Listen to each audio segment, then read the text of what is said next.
Good morning, everybody. Welcome to the National Press Theatre pour cette conférence de presse avec le président du Comité des parlementaires sur la sécurité nationale et le renseignement, M. David McGuinty.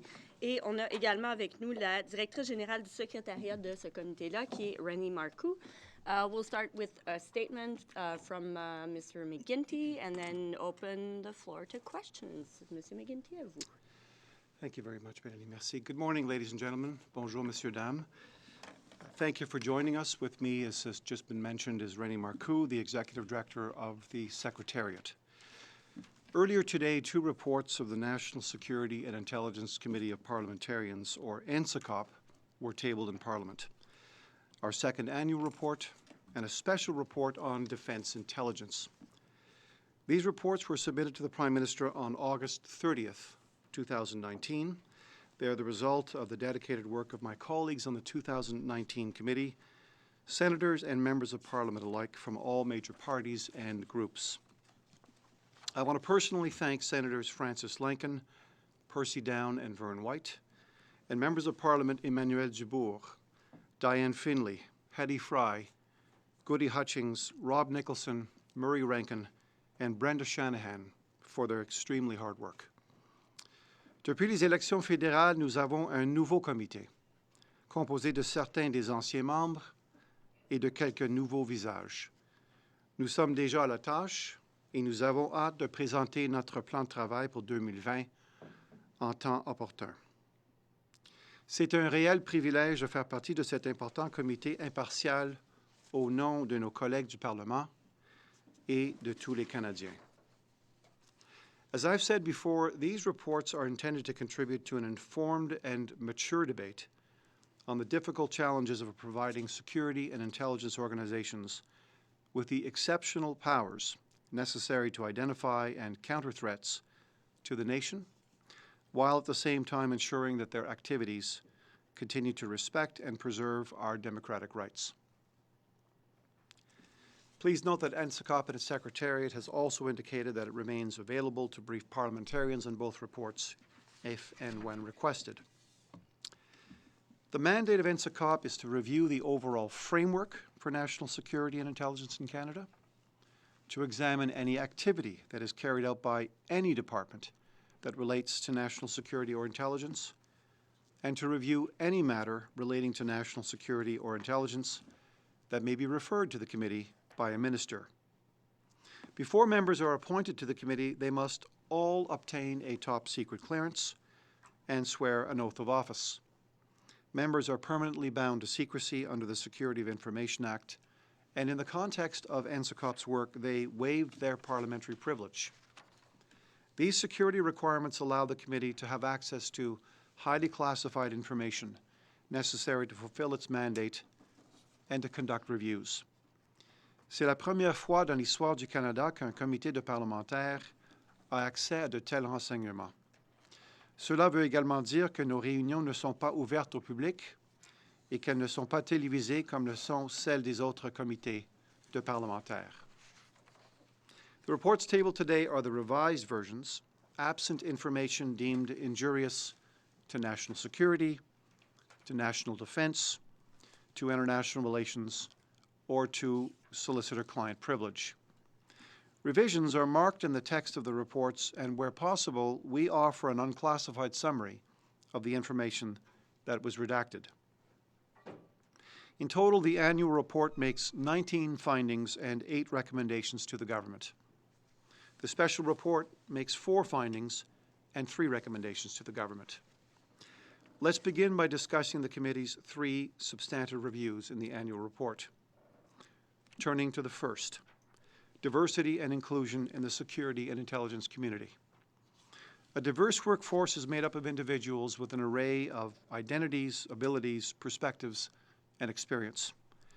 An inclusive workforce is fair, equitable, supportive, welcoming, and respectful. Pourquoi le comité a-t-il entrepris d'examiner ces enjeux dans l'appareil de la sécurité et du renseignement? Premièrement, malgré des décennies de lois, de rapports multiples et d'appels répétés au changement, les défis liés à l'accroissement de la diversité et l'inclusion persistent dans l'appareil. Second, the committee believes that organizations responsible for defending Canada and protecting Canadians must leverage the broad range of skills, talent, experience, and perspectives that our country has to offer. And third, as shown in numerous international reports and studies on S&I organizations, a diverse and inclusive workforce is critical to operational success and performance. This first ever review provides a baseline of where the S&I community as a whole is in terms of diversity and inclusion for the 4 designated groups under the Employment Equity Act: women, Aboriginal peoples, members of visible minorities, and persons with disabilities. Our review shows that in the national security and intelligence agencies overall, the representation of these designated groups is lower than the overall Canadian public service. More specifically, members of visible minorities are underrepresented across the S&I community relative to their availability in the workforce. De plus, ce qui est peut-être le plus préoccupant, le harcèlement et la discrimination se situent à un taux trop élevé. Notre comité a vu des éléments de preuve voulant que les dirigeants de nos organisations de sécurité nationale sont tous engagés à améliorer la diversité et l'inclusion dans leurs effectifs respectifs. Cependant, comme nous l'avons présenté de façon détaillée dans notre rapport, une direction soutenue, un engagement général et une plus grande responsabilité dans l'ensemble de l'appareil de la sécurité et du renseignement sont essentiels pour veiller à ce que ces organisations reflètent et incluent réellement la diversité du Canada. Le comité a recommandé la tenue d'un examen dans 3 à 5 ans dans le but d'évaluer les progrès de l'appareil dans ce domaine. We also recommend a more consistent and transparent approach to the monitoring of employment equity, improved data collection and analysis, and finally, a common set of performance measures to strengthen accountability for diversity and inclusion. Let me now turn to the second review in the 2019 annual report, the government response to foreign interference. This review examined the threat facing Canada from foreign interference and the government's response to that threat. On both fronts, the committee heard testimony from dozens of officials from the Canadian security and intelligence community, reviewed thousands of pages of documentation, both classified and open source, and I mean thousands of pages, and deliberated at great length. First, the threat. Our democratic institutions and independent media, civil society, academia, and our electoral system and process support effective, accountable, and transparent government. However, the review demonstrates that those same institutions are also vulnerable to foreign actors seeking to covertly and inappropriately interfere or exert influence in Canada. The committee's review focused on traditional means of foreign interference, in other words, person to person. The review did not focus specifically on cyber interference. Le comité visait à présenter une description claire de l'ampleur et de la nature du défi que représente l'ingérence étrangère au Canada. L'évaluation du comité de la menace est bien décrite au paragraphe 189 de la page 88, et je cite précisément. Le comité est d'avis qu'il existe amplement de preuves que le Canada est la cible d'activités d'ingérence étrangère substantielles et soutenues. La RPC, la Fédération de Russie, d'autres États, le comité estime que ces États ciblent le Canada pour diverses raisons, mais qu'ils cherchent tous à tirer profit de l'ouverture de notre société et à s'immiscer au sein de nos institutions fondamentales pour atteindre leur objectif. Ils ciblent les communautés ethnoculturelles, cherchent à corrompre le processus politique, manipulent les médias et tentent de manipuler les débats sur les campus postsecondaires. Chacune de ces activités pose un risque important pour les droits et les libertés des Canadiens et la souveraineté du pays. Il constitue une menace manifeste pour la sécurité du Canada. To repeat, the committee sought to present a clear description of the magnitude and nature of the challenge of foreign interference in Canada. The committee's assessment of the threat is best described at paragraph 189 on page 77, and I quote, "The committee believes there is ample evidence that Canada is the target of significant and sustained foreign interference activities. The PRC, the Russian Federation, other states. The committee believes that these states target Canada for a variety of reasons, but all seek to exploit the openness of our society and penetrate our fundamental institutions to meet their objectives. They target ethno-cultural communities, seek to corrupt the political process, manipulate the media, and attempt to curate debate on post-secondary campuses. Each of these activities pose a significant risk to the rights and freedoms of Canadians and to the country's sovereignty. They are a clear threat to the security of Canada." Now let me turn to the government's response to the threat. The committee conducted a thorough examination of the primary security and intelligence organizations responsible for investigating and countering the threat of foreign interference: CSIS, Global Affairs Canada, the Privy Council Office, Public Safety Canada, and the RCMP. We undertook a deep dive into the extent and sufficiency of interdepartmental coordination. We examined a series of case studies of Canadian responses to instances of foreign interference in Canada. We examined the extent to which the Government of Canada engaged with other orders of government and the Canadian public. And finally, we examined international collaboration and coordination. The review found that the interdepartmental coordination and collaboration on foreign interference was done on a case-by-case, even on an ad hoc basis. It found also that there are differences in how individual organizations interpret the gravity and prevalence of the threat. And it found the federal government's engagement with provincial and municipal governments and the Canadian public on the threat from foreign interference has been limited. Par conséquent, le comité recommande au gouvernement qu'il élabore une stratégie pan-gouvernementale pour contrer l'ingérence étrangère et pour améliorer la résilience institutionnelle et publique. Le comité recommande aussi au gouvernement d'appuyer sa stratégie au moyen d'une direction et d'une coordination centrale soutenue. Let me now turn to our third review, the national security and intelligence activities of the Canada Border Services Agency. The committee conducted a first-ever independent review of the most sensitive national security and intelligence activities of the Canada Border Services Agency, a core part of Canada's national security and intelligence community. The review included an examination of the following activities: scenario-based targeting, surveillance activities, the use of confidential human sources, lookouts, that is, electronic records that flag high-risk persons or goods for further examination, and CBSA's joint operations with other law enforcement or security partners. The committee obtained and analyzed more than 16,000 documents from CBSA on its activities and its partnerships with the RCMP, CSIS, and Immigration, Refugees, and Citizenship Canada. We also met on several occasions with the CBSA's senior leadership. In reviewing the records provided by CBSA, the committee found that CBSA's authorities to conduct national security and intelligence activities are clear, and they are supported by several statutes. Le comité a également constaté que l'ASFC a bien fait usage de ses autorisations de sécurité et de renseignement.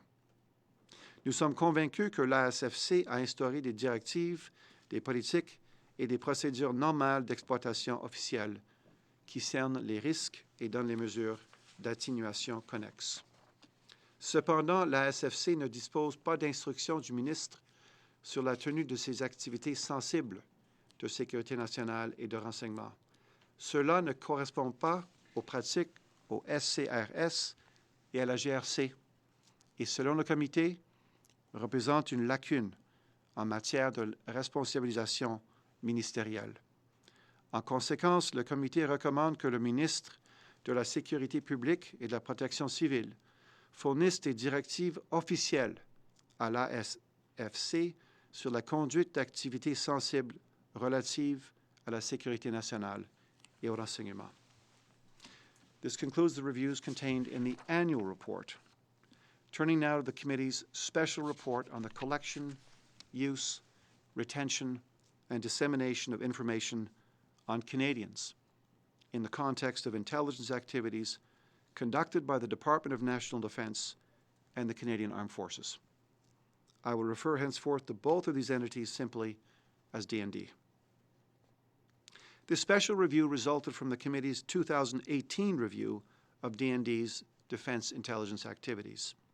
Near the end of that process, D&D provided the committee with an internal directive that gives guidance to troops and employees on how to manage the collection of Canadian citizen information. This is known as the CANCIT directive.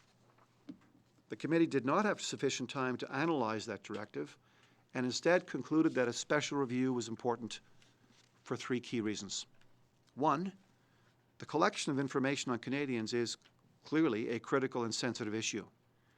Two, the committee wanted to understand exactly what laws govern the collection, use, retention, and dissemination of information about Canadians by D&D.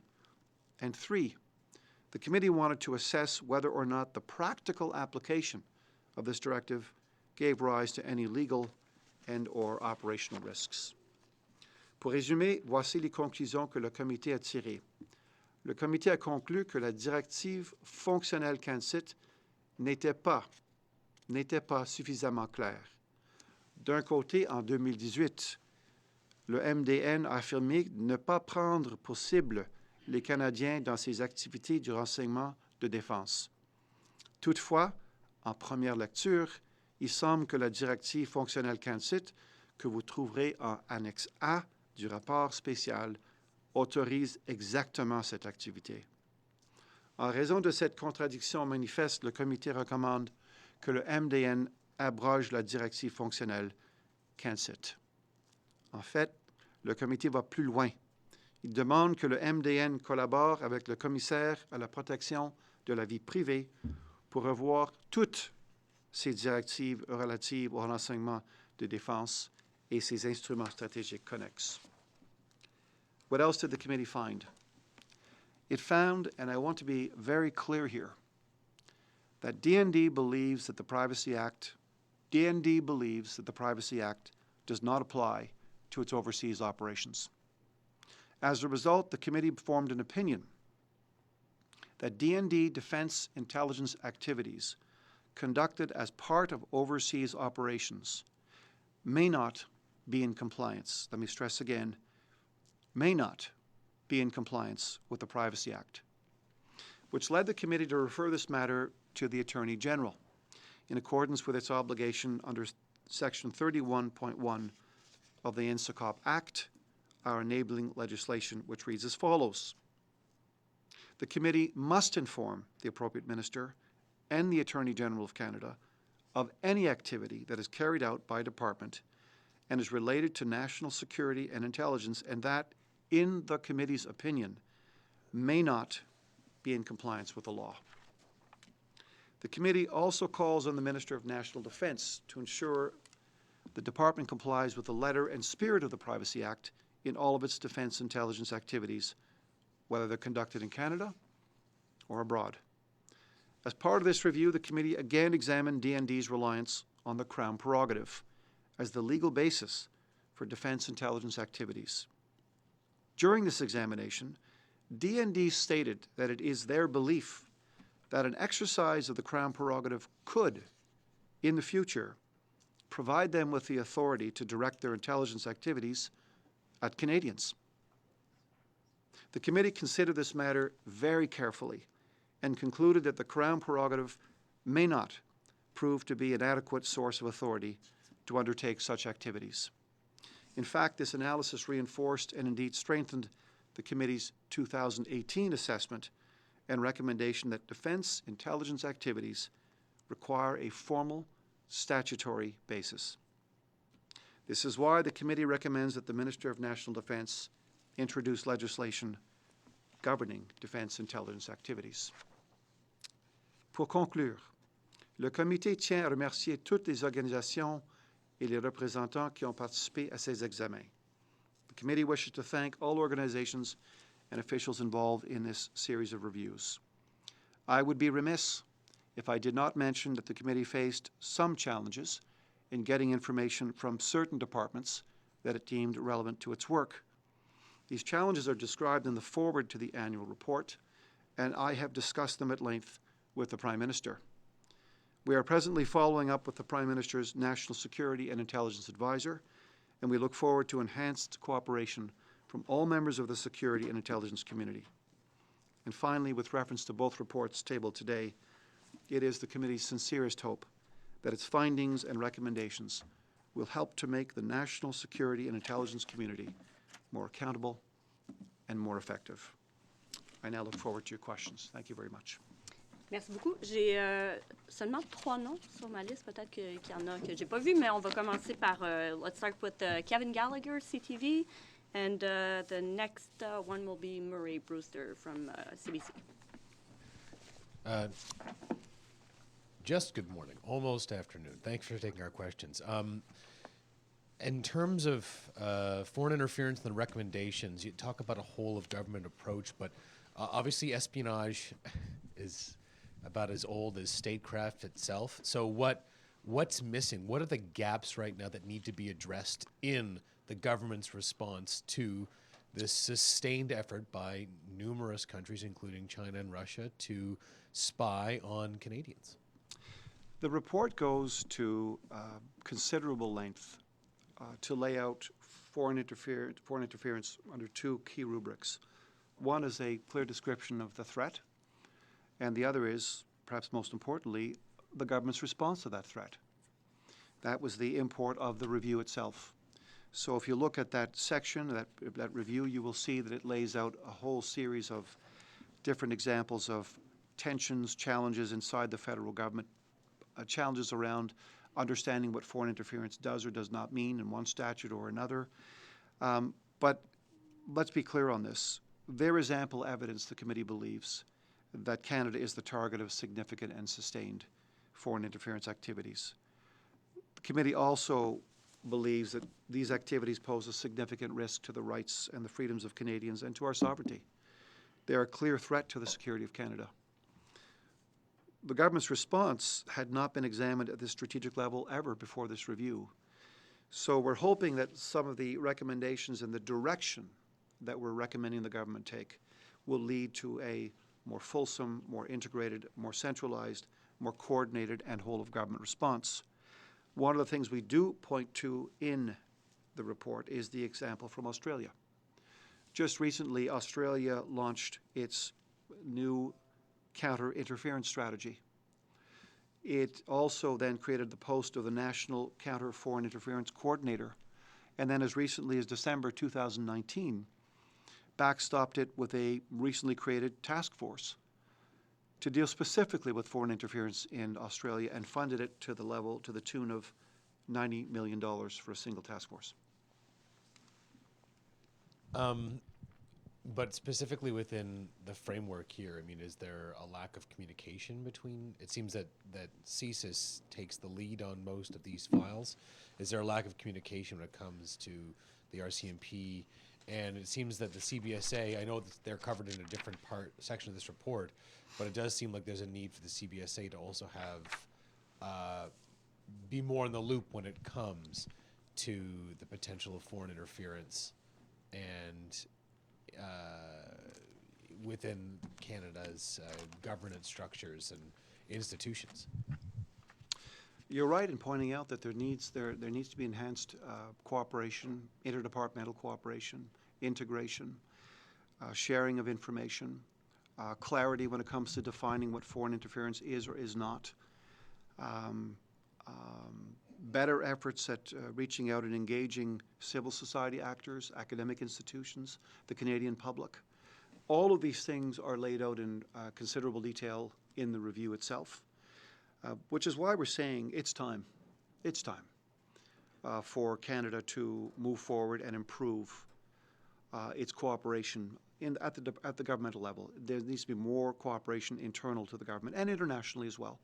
We've got a certain distance with the G7. There have been new efforts launched internationally. But it's time now, we think, to look at other models, other examples. Australia's one, to say, how can we get this better for Canadians? Murray.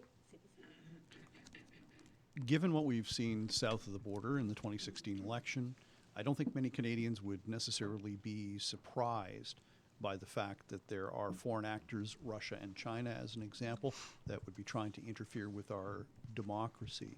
So is it fair to say that with this report today, you're sending a message to the government that they've not been taking this seriously enough? I think what we're saying to the government is that it's a reminder from the committee that Canada is the target of significant and sustained foreign interference activities. We're saying that there have been efforts made at the governmental level, different institutions, departments, agencies, to respond to it, but that response can be vastly improved. We're saying that there's no evidence that foreign interference is going to cease and desist. We're saying that it appears to be continuous. It appears to be in different settings. It appears to be, we've listed a number of examples in university contexts. We've talked about this at length when it comes to media and the free media, foreign language media. We've talked about the effects of foreign interference on ethnocultural communities and the pressures some of those communities may feel. So we've pointed this out. We've broken it down into, as I said earlier, the threat of foreign interference and the government's response to it. And we're really focusing on sending the message to the government that things can be improved. Good efforts have been made, but it's time to up our game when it comes to foreign interference. You've referred the special report to the Attorney General. D&D has said to you that it doesn't believe that its operations overseas are necessarily covered by the Privacy Act. So what now? Is the Attorney General going to investigate? It will be up to the Attorney General to determine whether or not D&D has in fact broken the Privacy Act? The committee is not an adjudicative one. We don't conduct trials. We're not a commission of inquiry. We are statutorily obligated to refer the matter to the Attorney General. I think that question is now best put to the Attorney General. Merci. On va passer à Alex Boutier du Toronto Star, ensuite Marc Godbout de Radio-Canada. Mr. McGuinty, how big of an issue is the fact that most of the targets of foreign interference are not actually, have clearance to receive classified information from CSIS? I know CSIS is particularly anxious about their role in briefing, sub-national levels of government or universities or businesses, because that's not technically in the CSIS Act. So how big of an issue is that in terms of addressing this threat? The committee did hear, and the report reflects that challenge as well, inherent in the response to foreign interference. And we pointed out for Canadians so they understand that this is a problem. I often refer to it in colloquial language or plain English language as, challenges when it comes to vertical integration. We can have frontline police officers who are unfamiliar. The report states clearly that many frontline police officers don't understand what the concept of foreign interference is, don't understand the definition. That's pointed out in the report. And you rightly point out as well that we're indicating that this is a roadblock, sharing of information to be able to respond holistically between different orders of government, different police forces, different efforts. This is a challenge. Dick Fadden likes to say that Canadians aren't concerned about this issue because they don't feel at all threatened by, foreign espionage or foreign interference.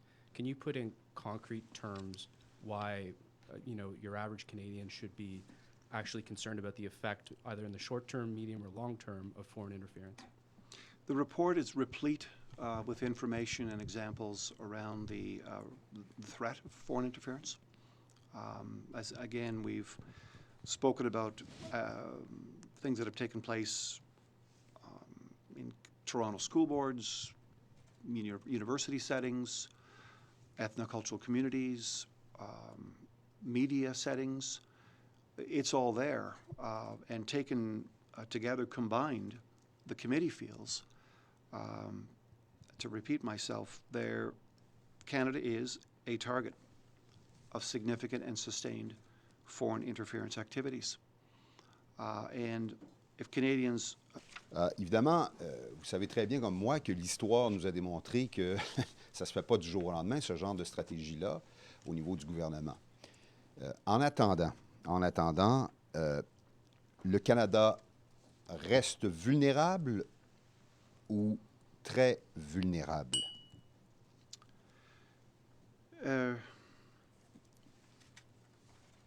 Le travail que nous avons lancé dans ce domaine n'a pas visé à répondre à cette question. Le travail a ciblé, a visé la question de la réponse du gouvernement à l'ingérence étrangère. Et nous avons bien expliqué dans le texte de la revue ce qui se passe au niveau pan-canadien, pan-gouvernemental, et nous avons soulevé les défis que nous espérons que le gouvernement va aller de l'avant pour adresser. Écoutez, pendant près de 20 ans, et avec raison, le gouvernement s'est occupé du terrorisme comme la plus grosse menace envers la sécurité publique du Canada. Mais il n'y a pas trop longtemps, le directeur de C6 a prononcé un discours où il a dit que l'ingérence étrangère est rendue à un autre niveau au Canada. Et on s'est fié sur la documentation du gouvernement, des sources ouvertes, etc., pour présenter aux Canadiens et Canadiennes ce qui se passe. Mais la question d'évaluation A, B, C ou D+, au niveau de la performance gouvernementale, ce n'était pas du tout ce qu'on a visé avec l'étude, avec la revue. D'accord. Non, ça va. Donc, deuxième question. Il y a 2 pays qui sont nommés, puis je comprends bien qu'il y en a d'autres également. Évidemment, vous ne les nommez pas, vous ne donnez pas de nom. Quels sont ces autres pays? Puis pourquoi vous ne donnez pas de nom? Et vous la qualifiez comment, cette menace-là? Pouvez-vous répéter la question? Je répète la question. S'il te plaît. Vous nommez 2 pays dans votre rapport concernant, bien sûr, l'ingérence étrangère. Vous dites qu'il y en a d'autres également, mais vous ne dites pas lesquels. Quels sont ces pays, d'une part, et d'autre part, comment qualifiez-vous cette menace en ce moment? La question de nommer de pays, l'identification de pays,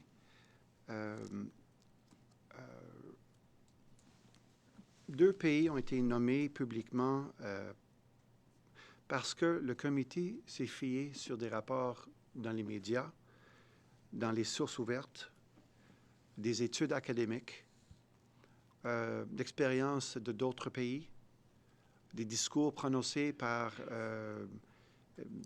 des cadres supérieurs dans le gouvernement du Canada ou de l'extérieur du Canada. La question de caviardage, c'est une question que j'ai touchée au début de mes commentaires, mais ce que je vous ai dit il y a quelques minutes. Et la question d'identification de d'autres pays, ce n'est pas une question que je peux répondre directement. Rachel? Ensuite, Jim Brunskill, Canadian. So, Mr. McGuinty, you mentioned in the report that you had issues with some departments and agencies in terms of the information that they were handing over, whether it was a full report or actual documents, and you've raised this with the Prime Minister. Can you name the departments or agencies that you face this resistance from? Sure. In the report, in my remarks, I do talk about, in my opening remarks, I do talk about some of the difficulties we're facing. I'm going to ask our executive director to speak to that directly because this is very much a question of officials to officials negotiation, discussion, and of course, sourcing the information. Maybe perhaps Rennie Marcoux could answer that directly for you. Sure, thank you. So I'll just go back and quote our right of access in our legislation because that's very important. So our act says that the committee is entitled to have access to any information that is under the control of a department and that's related to the fulfillment of the committee's mandate. Very broad access. We have certain 4 categories of information to which we are not allowed to have. So cabinet confidences, information on human sources, protected witnesses, and any information dealing with a law enforcement investigation that may lead to prosecution. So 4 very clear categories of restricted information. Our act also says that if we want to review an activity and the minister responsible deems that activity to be injurious to national security, the minister must inform the committee.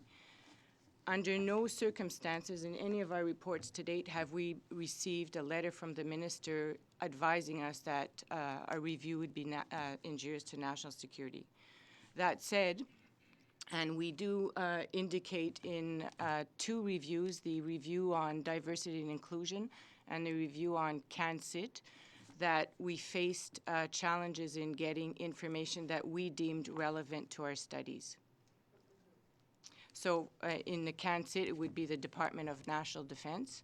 And also in the same national defense from in our diversity and inclusion study. And then maybe more generally from the Privy Council office itself. So. And in follow-up, Could I just add to that? Sure. I've raised these this issue directly with the Prime Minister. Right. And we're now following up with the Prime Minister's National Security and Intelligence Advisor to make sure that we come to ground on a much clearer understanding between the committee and the government of what the committee has access to or does not have access to based on the enabling legislation. So we're following up on this quite directly. And so given the findings here on foreign interference that there needs to be more action done, we know that you haven't looked at the election or cyber side of this and that a report on the election is coming and you'll see it. Are you concerned at all about the timing of getting that, being able to study it and make recommendations that could be made and change the system for the next election? I think it's a fair question. I mean, I think the committee would be concerned about making sure that we receive that in a timely fashion so we can in fact look at it carefully and respond. If the committee so desires. We'll have to wait and see, but we're not in a position to say anything at this stage. We haven't seen it, but we're looking forward to seeing it. Thank you. Jim, ensuite, ce sera Brian Platt, the National Post. Oh, Jim's right there. Hi. Oh, I'm wondering if you could repeat in English the answer to my colleague's question in French. For the cameras, you mentioned single out 2 countries, China and Russia, in terms of foreign interference. Why were you able to name those, but not the others that you mentioned are present as well? China and Russia have been named publicly in the media, in reports by think tanks, in academic studies, by other foreign actors, partners, as states that engage in foreign interference. The committee also named China and Russia in the opening chapter of its 2018 annual report. The question of identifying or speaking about any other country is a question of redaction. And I explained the redaction process at the beginning of my comments, so we're really in no position to speak further about any other country in any detail other than China and Russia. On the special report concerning national defense, to what extent is there an intersection between your concerns about compliance with the Privacy Act and any efforts by military intelligence to track foreign fighters who are Canadian abroad? Well, that's a good question. It's not one that we addressed directly in our review of the CANSIT directive, the special report. I think we said a few things about that. Maybe you can pull I it think up. towards the end we say that Canadians who do go abroad to fight should not be shielded from the legitimate intelligence and security activities of the state. Okay. Brian, et ensuite, vous êtes disponible jusqu'à 12h30 environ? Oui. Okay. sais vous combien? And so Alex wants to go for round 2, and so does Murray Bruiser after him. Okay. Kind of took my question, but I'll go at this another Sure. little bit differently. You're a committee of parliamentarians, so it's different than being, the National Security Review Agency. Politically, what would you say the effect is of publicly naming Russia and China? Do you think that's important and significant to do that? I think one of the features of the National Security and Intelligence Committee of Parliamentarians is that unlike the new review agency, I think we're a little bit different in the sense that we're the eyes and ears. We're a proxy group of Canadians, parliamentarians from both houses that represent 37 million plus Canadians. We don't set out in our work, our reviews, to do anything but reflect what we've seen, what we're able to show, and what is the result of extensive deliberations amongst representatives from all parties in both houses. One of the interesting features of this report, like the reports, the 4 that so far that we have released, is that they are 100% consensual. Everyone agrees with the findings. We pore over this wording very carefully, clause by clause, paragraph by paragraph, heading by heading. It's not always easy to come to ground and consensus, but we do. The reports are unanimous. So we don't set out to do anything but reflect what we have seen and what we think is important to share with Canadians. It's a very nonpartisan approach. We think it's a very, we just think that national security and intelligence issues transcend partisanship, and they ought to be able to transcend partisanship.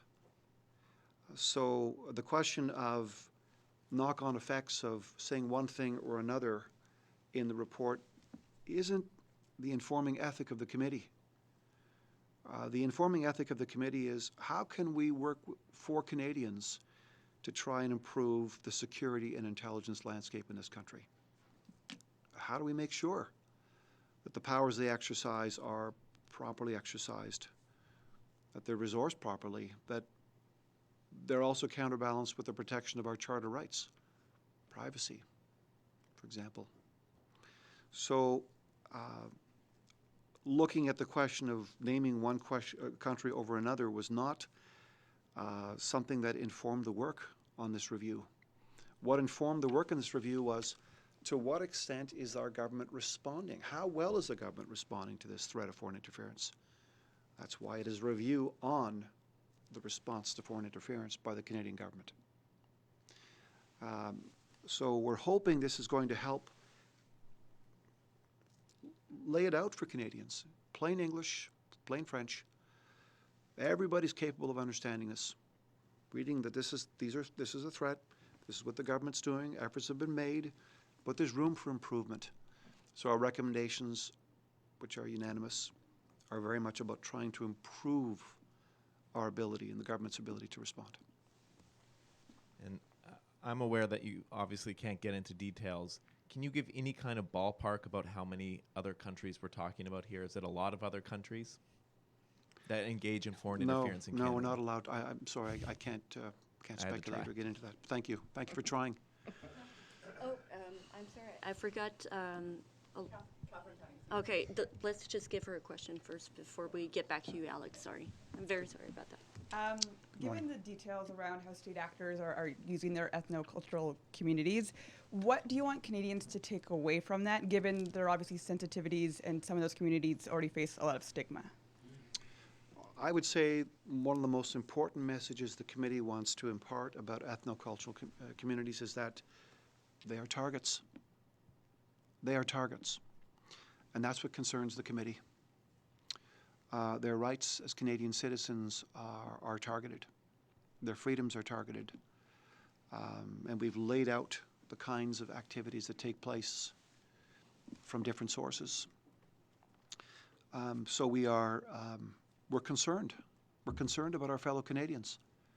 in ethnocultural communities who may be targeted by by foreign actors or pursuing foreign interference and person-to-person foreign interference, traditional foreign interference, and that would be the most important message. Given the tone in the annual report and your tone now, should we take away from that China and Russia have been successful in their objectives, that these aren't just attempts? I'm not in a position to answer that. We focused very much on what the threat looks like as fulsomely as possible, and we focused even more on the government's ability to respond to the threat, how well it was responding and where it could improve. Okay. Just to make sure we try to give everybody a second question, let's do one question, Alex, and then one question, Murray, and then one question, Marcoux as well, okay? And then we'll come back if we have the time. Sure. On the central response to this, you've mentioned Australia a couple of times. I wonder if the committee gave any thought to what a domestic answer might be, whether it be one agency taking the lead on foreign interference, whether it be a PCO initiative through the National Security and Intelligence Advisor. Yeah, the committee feels its role is to assess, follow the evidence, evaluate, and report. Committees, the members don't feel as if they're in a position to prescribe what kind of fine-tuning has to go on in the engine room. I've said this before, we sometimes have to get into the engine room to understand how things work. But there are better mechanics and engineers than us, perhaps, who can fine-tune and improve. So we didn't want to prescribe what it looks like, who might take that lead, where it might be located, but it is a clarion call for improvement. Murray? Why should Canadians care that D&D does not feel constrained by the Privacy Act in its overseas operations? And are you concerned that D&D may have been sharing private information about Canadians with allies? Canadians should be concerned about the possibility because it speaks to their rights. But that being said, we've seen no evidence here of unlawfulness. We have been very, very, very careful and very specific about referring the matter to the Attorney General. And I've laid out the language in my opening remarks.